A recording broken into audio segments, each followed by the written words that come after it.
Adorni. Cosa que hicieron, nos dijo acá Pedro, y me parece que sí. Bueno, vamos a hablar un poquito de esto, de los usos de la inteligencia artificial. Se generó polémica porque, bueno, que cómo uno detecta que estamos ante un producto hecho a través de esta herramienta y los desafíos que implica también. Y está en línea Alice Rambo, que es secretaria de Extensión, decías, Así ¿no? es, de la Facultad de Ciencias Exactas, Químicas y Naturales. Y ingeniera en informática, además, ¿no? Alice, muy buenas tardes, ¿cómo estás? Miguel Riquelme, Alicia Rivas, te saludamos desde la radio de la universidad. ¿Qué tal? Buenas tardes, Miguel, Alicia, ¿cómo están? Muy bien, muy bien. Acá con ganas de aprovechar un poco esta situación como para hablar de esta temática. ¿Qué te pareció a vos lo que pasó ahí con este video? Bueno, hay varias aristas como para analizarlas, pero por un lado está el tema de que esto era algo que se veía venir, es algo que pasa y que va a pasar y que, bueno, por ahí tuvo relevancia por la figura pública a la cual iba dirigido y, bueno, justo el contexto, que es un contexto de elecciones, ¿no? Pero cuando empezaron a aparecer las deepfake orientadas a lo que es el tratamiento de imágenes de personas públicas, todos lo tomaban de manera jocosa. No sé si se acuerdan el Papa con su sobre todo blanco y bueno, y un montón de imágenes de figuras públicas famosas en contextos en donde sabemos que es mentira, digamos, pero nos entraba la duda. Desde la aparición de esas imágenes hasta el día de hoy ha mejorado mucho más la tecnología y incluso hace un par de semanas atrás salió dentro de lo que es la plataforma GitHub, que es una plataforma donde hay código abierto gratuito que te puedes descargar y puedes usar, un simulador que uno conecta a la cámara y podés tener en tiempo real a alguien hablando con vos del otro lado en una videoconferencia que simula un rostro que no es el de él. Con mucha precisión y con incluso buen manejo de luz y sombra. Ha habido estafas con eso, ¿no? Estafas incluso que causan risa, pero son tristísimas, ¿no? Personas que han creído que están hablando con alguien famoso. Exactamente, ya hubo casos sonados, digamos, de gente que bueno, de una fan que creía que era, creo que Brad Pitt, que le estaba pidiendo que le ayude porque estaba internado. Bueno, la cuestión es que hay cosas que uno quiere creer a veces, entonces siempre agarrar y decir, hay que validar la información, hay que contrarrestar, hay que buscar en las fuentes, y cuando se trata de algún familiar, que por ahí también podemos caer en alguna estafa, el tema de las palabras claves, tener con los familiares alguna palabra clave en donde vos sabés que si no te dice tal o cual cosa, o le preguntás algo que solamente esa persona puede saber, realmente vos no podés tener la seguridad de con quién estás hablando del otro lado. Te pueden simular la voz, te pueden simular la imagen. Pero también está por otro lado, esto es toda la cuestión, digamos, humana y técnica, pero también está toda la cuestión legal. Nosotros tenemos vacíos legales que se tienen que tratar todavía en nuestro país y que en la Comisión Europea se vienen hablando ya desde el año pasado y que se aprobaron, que es que el uso de herramientas de inteligencia artificial para generar imágenes deberían tener alguna marca de agua, deberían tener algo, siempre y cuando uno lo quiera usar desde el punto de vista legal, ¿no? Ahora, ¿cómo hago yo para poder verificar la veracidad? Solamente si son figuras tomadas con cámaras antiguas, en donde yo puedo hacer la prueba por capas de las imágenes, pero si son fotos que te pasan por WhatsApp, ya tienen un mecanismo de compresión de imagen que hace muy difícil que vos puedas verificar si esa imagen es veraz o no, ¿se entiende? Entonces, es muy difícil verificar la veracidad y por eso se habla de el validar la información, contrarrestarla con otras fuentes y cuando se trata de algún familiar, tener otros mecanismos como es la palabra clave o otra forma de poder validar la info, ¿sí? Yo escuchaba a un ingeniero también hablando con periodistas, marcando esto que vos marcás, ¿no? La necesidad de contrastar fuentes, que es una tarea que pareciera que el periodismo en muchos lugares medio que relegó, ¿no? Por eso también la importancia de, sobre todo para estos contextos, estábamos hablando de elecciones, digamos, ¿no?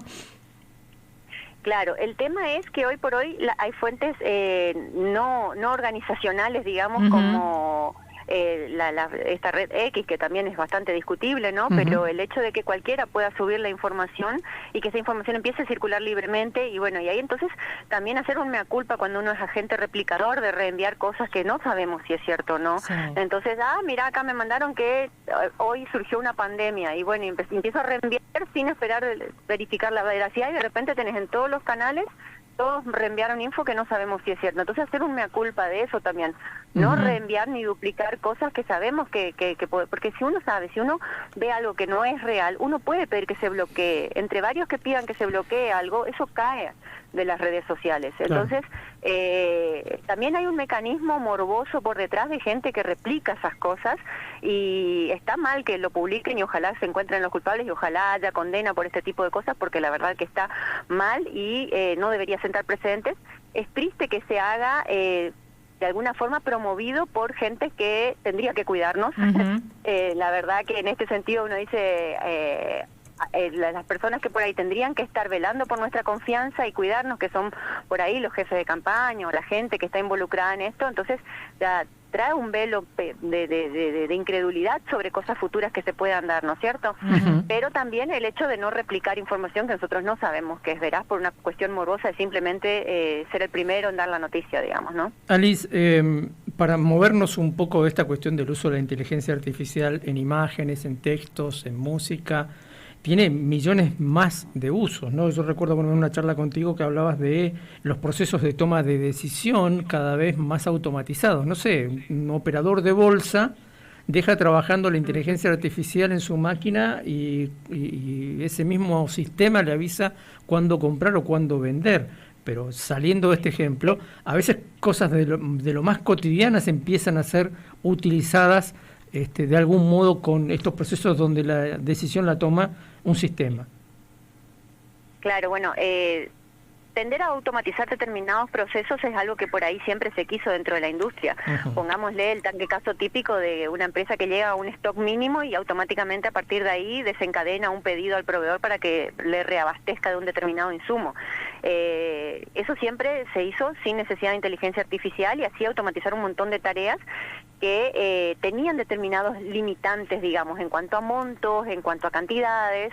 Ahora, cuando automatizamos otras tareas que involucran procesos de razonamiento superiores, digamos, de más elevada, por ejemplo, como decimos, este tema de la bolsa de valores, nosotros tenemos un estudiante que justamente se recibió hace poco con una tesis en donde él hacía una lectura de los gráficos de velas para las inversiones. Él trabaja hoy por hoy para una multinacional que justamente trabaja en fondos comunes de inversión y su trabajo tuvo muy buena recepción por parte de sus empleadores, digamos, porque justamente lo que hacía a través de la lectura de los gráficos de velas, que son estos charts que manejan los inversionistas, predecir determinados movimientos para indicar cuándo era necesario vender o comprar una acción, ¿no? Y él me decía justamente que a veces los tiempos son tan pequeños que la diferencia entre que un chartista lo lea y dispare la compra ya te generaba pérdidas, digamos, ¿no? Entonces ellos estaban en pro de automatizar esos procesos y yo le decía, bueno, vas a tener que hablar con tu empresa para ver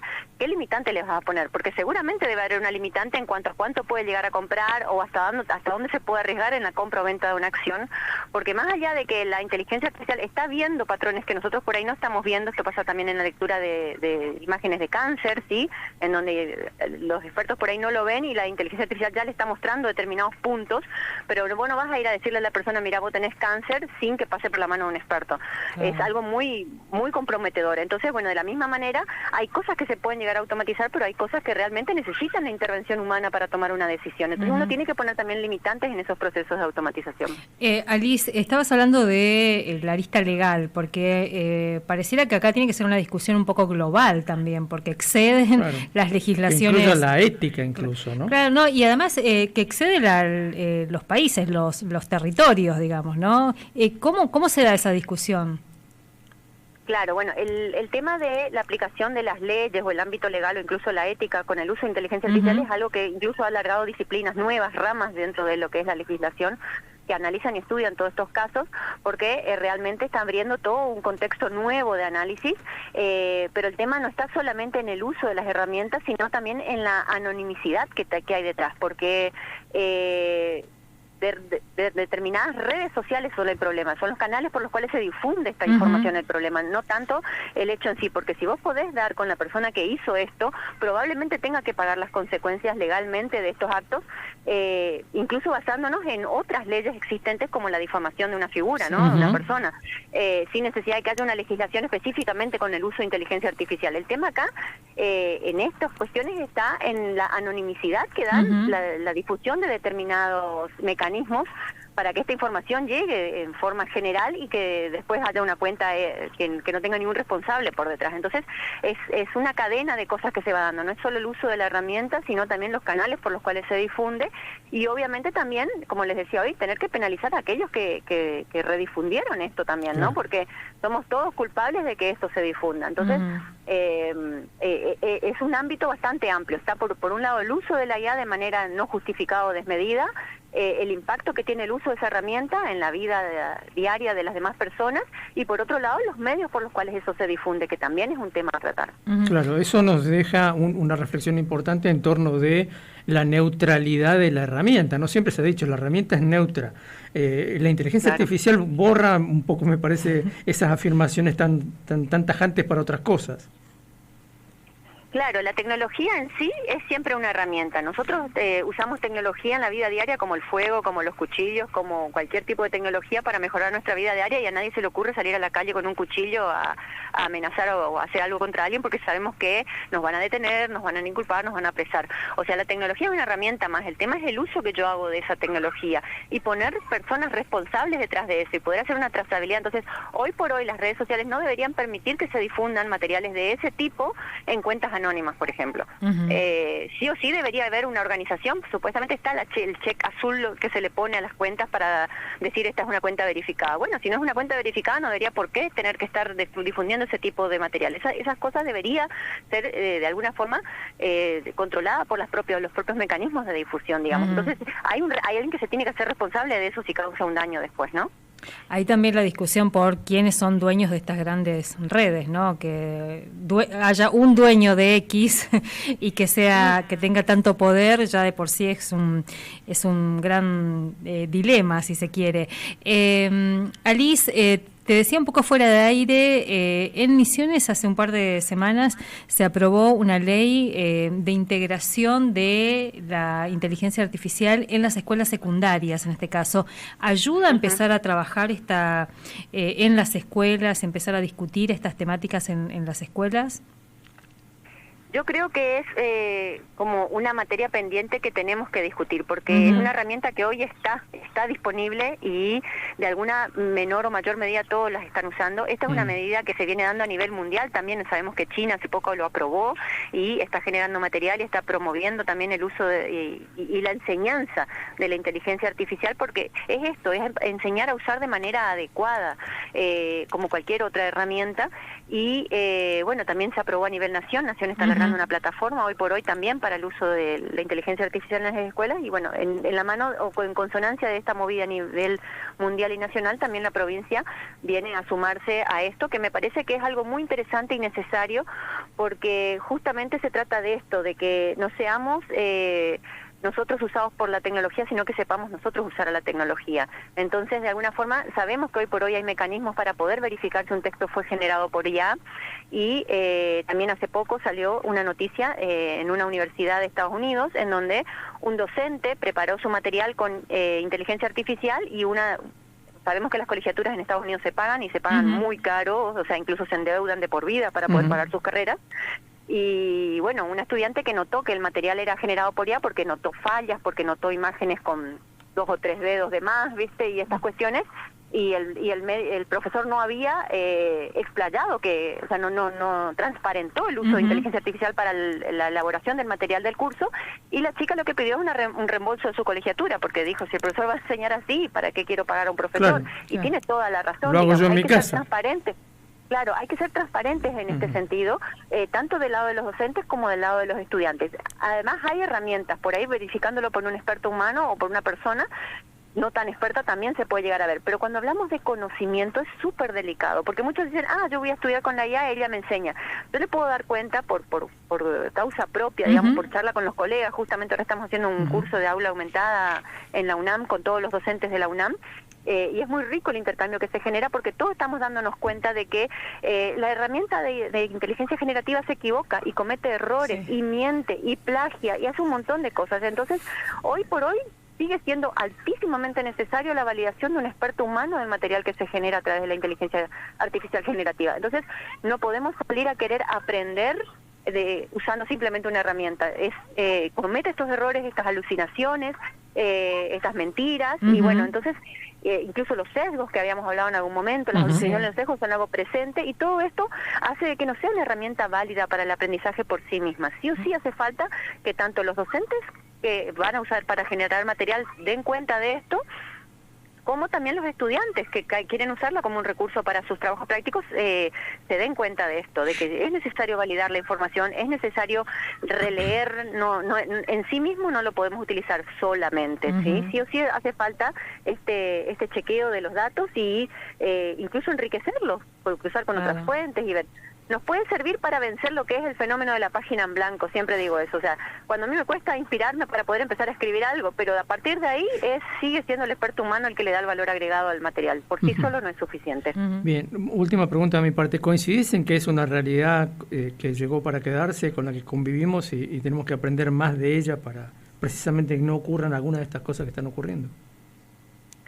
Creo que sí, creo que es en su momento cuando apareció el navegador, ¿sí? Y el buscador Google, fue toda una revolución que vino a revolucionar también las formas en que enseñábamos y aprendíamos y la forma de trabajar en el aula, y ya no guardamos la receta de la abuela pegada en algún cuadernito, ahora ya buscamos la receta en internet, ya no nos acordamos de memoria un montón de cuestiones porque vamos y buscamos temas de canciones, letras, entonces por un lado, pensar en que nos vino a cambiar la forma de hacer un montón de cosas para facilitarnos, pero también ver que no nos nuble la generación de procesos cognitivos que son necesarios. Acordarse de memoria una canción y tararearla genera una red en nuestro cerebro de activación de neuronas que no lo hace otros procesos. Entonces, pensar también de que usemos sí para ayudarnos en un montón de cuestiones, pero no para dejar de hacer cosas que nos nutren a nosotros cognitivamente. El proceso de memorización, el proceso de creación, el proceso de metacognición, todo esto son procesos que son necesarios que sigamos haciendo. Nos pasó en su momento cuando aparecieron los buscadores que los chicos buscaban para hacer la tarea y copiaban y pegaban la tarea, y bueno, tuvimos que enseñarles a que no se copia y se pega. El famoso rincón del vago que apareció. Exacto, bueno, entonces todo ese proceso lo tuvimos con los buscadores. Bueno, ahora tenemos un buscador un poco más avanzado, un buscador por ahí un poco más que se hace amigo, que eso también lo tenemos que cuidar, ¿viste? Ver un poquito, no caer en la trampa del amiguismo, pero saber que es una herramienta y bueno, y aprender a usarla, esa es la realidad. Alice, hablabas del encuentro con otros docentes y otras docentes, porque ahí también hay un gran desafío para cuál es el rol que tienen docentes en estos procesos. Claro, nuevamente yo creo que nos ayuda mucho, por ejemplo, en automatizar determinadas tareas de corrección, nos ayuda mucho en generar determinados materiales, como por ejemplo antes generar un video o una presentación para una clase nos llevaba mucho tiempo, entonces ahora generamos el borrador y lo subimos a la herramienta y la herramienta ya nos propone un video, pero siempre está este trabajo, como les decía, posterior de depurar, de revisar, de ver que sea congruente, que nosotros que tenemos la visión macro podemos hacer lo que se llama la transposición didáctica, ¿no? Bajar ese conocimiento de alto nivel al conocimiento del grupo al que va dirigido y ver que tenga la dinámica que es necesaria. Entonces, no es lo mismo enseñar un tema a chicos de primer grado, segundo grado, que a chicos de secundaria o a chicos de universidad. Esta transposición didáctica la puede hacer un docente que tiene ese conocimiento macro y que lo adapta. La herramienta te puede ayudar a agilizar tiempos, a elaborar materiales de mejor calidad, como le digo, videos, presentaciones, a incluso trabajar, por ejemplo, con crucigramas o herramientas que pueden hacer más amena una clase. Yo le doy una lluvia de palabras y ella me arma el crucigrama solo. Yo antes para armar un crucigrama tenía que estar trabajando por lo menos una hora. Entonces, estas cosas son las que tenemos que aprovechar y que nos pueden ayudar a tener una tarea docente un poco más amena. Alice, es un montón lo que... Además habla rápido, entonces tiene que agarrar todo junto. Es un montón lo que aparece ahí también, ¿no? Mientras hablaba pensaba en todo lo que fuimos, no sé, decimos nosotros, ¿cómo se hacía periodismo antes de Google, antes de Internet? O ahora inclusive las agendas, ya no nos acordamos los números de teléfonos, ni siquiera de nuestros... Yo sigo usando papel y lápiz y bomba. Pero bueno, porque también... así que... Bueno, pero incluso este proceso de escritura manual también es algo que se está perdiendo y que hace que también trabaje en diferentes áreas del cerebro. Por ahí vos no sos artista, no te gusta dibujar, pero la escritura manuscrita es algo muy poderoso para el cerebro humano. Así que bueno, por eso tenemos que volver a explorar, aunque sea como hobby, este tipo de actividades. Alice, mil gracias. Bueno, saludos a todos, que tengan muy buena tarde. Gracias Alicia, gracias Miguel. Gracias. Igualmente Alicia. Bueno, Alice es una capa. Sí, tremendo. Yo he tenido la suerte de cursar con ella algunas cosas y